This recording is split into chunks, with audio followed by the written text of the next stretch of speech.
So you may have heard of a 1031 exchange, but did you also know that you can reverse it through a reverse 1031?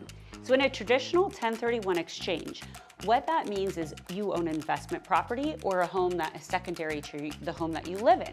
And when it comes time to sell that property, you're going to save and mitigate the 40% capital gains tax. So that's the benefit, that's why people do it.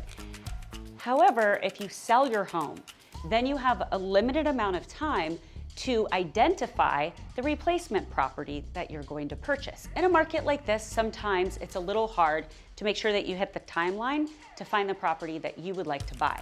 So you can always take advantage of a reverse 1031, buy the property that you see now, and then sell your home after, sell your investment home after.